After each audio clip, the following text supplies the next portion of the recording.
Lucas 7. A cura do servo de um centurião.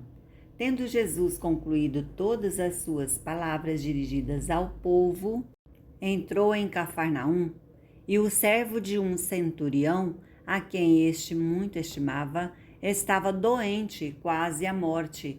Tendo ouvido falar a respeito de Jesus, enviou-lhe alguns anciãos dos judeus, pedindo-lhe que viesse curar o seu servo.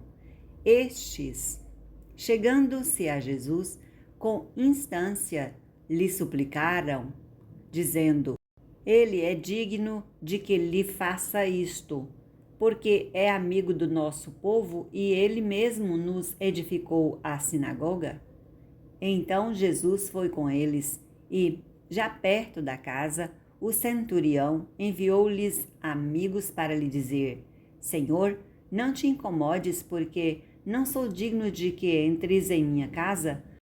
Por isso, eu mesmo não me julguei digno de ir ter contigo, porém manda com uma palavra e o meu rapaz será curado. Porque também eu sou homem sujeito à autoridade e tenho soldados às minhas ordens, e digo a este: vai, e ele vai, e ao outro: vem, e ele vem, e ao meu servo: faz isto, e ele o faz.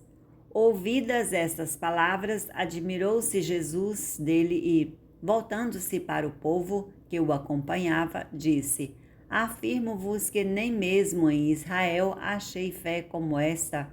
E, voltando para casa, os que foram enviados encontraram curado o servo. A ressurreição do filho da viúva de Naim.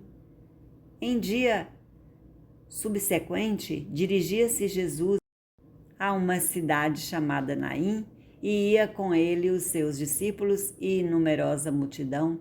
Como se aproximasse da porta da cidade, eis que saía o enterro do filho único de uma viúva, e grande multidão da cidade ia com ela. Vendo-a, o Senhor se compadeceu dela e disse-lhe: Não chores. Chegando-se, tocou o esquife e, parando os que o conduziam, disse: Jovem, eu te mando, levanta-te. Sentou-se o que estivera morto e passou a falar. E Jesus o restituiu à sua mão. Todos ficaram possuídos de temor e glorificavam a Deus, dizendo: Grande profeta se levantou entre nós e Deus visitou o seu povo. Esta notícia a respeito dele divulgou-se por toda a Judéia e por toda a circunvizinhança. João envia mensageiros a Jesus. Todas essas coisas foram referidas a João pelos seus discípulos, e João, chamando 2 deles, enviou-os ao Senhor para perguntar: És tu aquele que estava para vir, ou havemos de esperar outro? Quando os homens chegaram junto dele, disseram: João Batista enviou-nos para te perguntar: És tu aquele que estava para vir ou esperaremos outro? Naquela mesma hora, curou Jesus muitos das moléstias e de flagelos e de espíritos malignos, e deu vista a muitos cegos.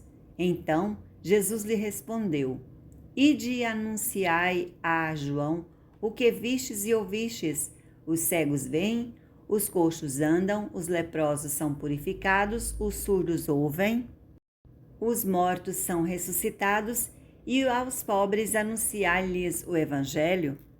E bem-aventurado é aquele que não achar em mim motivo de tropeço. Jesus dá testemunho de João. Tendo-se retirado os mensageiros, passou Jesus a dizer ao povo a respeito de João: Que saístes a ver no deserto um caniço agitado pelo vento? Que saístes a ver? Um homem de roupas finas? Os que se vestem bem e vivem no luxo assistem nos palácios dos reis? Sim, que saístes a ver? Um profeta? Sim, eu vos digo, e muito mais que profeta. Este é aquele de quem está escrito: Eis aí, envio diante da tua face o meu mensageiro, o qual preparará o teu caminho diante de ti. E eu vos digo, entre os nascidos de mulher, ninguém é maior do que João, mas o menor do reino de Deus é maior do que ele. Todo o povo que o ouviu, e até os publicanos, reconheceram a justiça de Deus, tendo sido batizados com o batismo de João. Mas os fariseus, os intérpretes da lei, rejeitaram, quanto a si mesmos, o desígnio de Deus, não tendo sido batizados por ele. A que, pois, compararei aos homens da presente geração, e a que são eles semelhantes? São semelhantes a meninos que, sentados na praça, gritam uns para os outros: Nós vamos, tocamos flauta, e não dançastes, entoamos lamentações, e não chorastes. Pois veio João Batista, não comendo pão, nem bebendo vinho, e dizeis: tem demônio. Veio o Filho do Homem, comendo e bebendo, e dizeis: eis aí um glutão e bebedor de vinho, amigo de publicanos e pecadores. Mas a sabedoria é justificada por todos os seus filhos. A pecadora que ungiu os pés de Jesus convidou um dos fariseus para que fosse jantar com ele.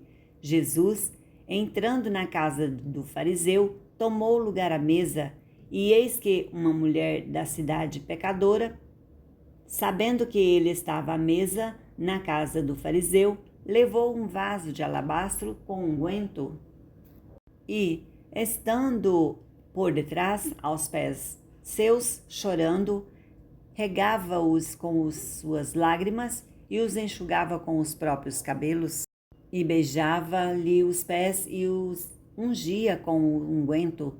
Ao ver isto, o fariseu que o convidara disse consigo mesmo: se este fora profeta, bem saberia qual é a mulher que lhe tocou, porque é pecadora. Dirigiu-se Jesus ao fariseu e lhe disse: Simão, uma coisa tenho a dizer-te. Ele respondeu: dize-a, mestre. Certo credor tinha 2 devedores. Um lhe devia 500 denários e o outro 50. Não tendo nenhum dos dois com que pagar, perdoou-lhes a ambos. Qual deles, portanto, o amará mais? Respondeu-lhe Simão: suponho que aquele a quem mais perdoou. Replicou-lhe: julgaste bem. E, voltando-se para a mulher, disse a Simão: vês esta mulher? Entrei em tua casa e não me deste água para os pés. Esta, porém, regou os meus pés com lágrimas e os enxugou com os seus cabelos. Não me deste ósculo. Ela, entretanto, desde que entrei, não cessa de me beijar os pés. Não me ungiste a cabeça com óleo, mas esta, com bálsamo, ungiu os meus pés. Por isso te digo: perdoados lhe são os seus muitos pecados, porque ela muito amou, mas aquele a quem pouco se perdoa, pouco ama. Então disse a mulher: perdoados são os teus pecados. Os que estavam com ele à mesa começaram a dizer entre si: quem é este que até perdoa pecados? Mas Jesus disse à mulher: a tua fé te salvou, vai-te em paz.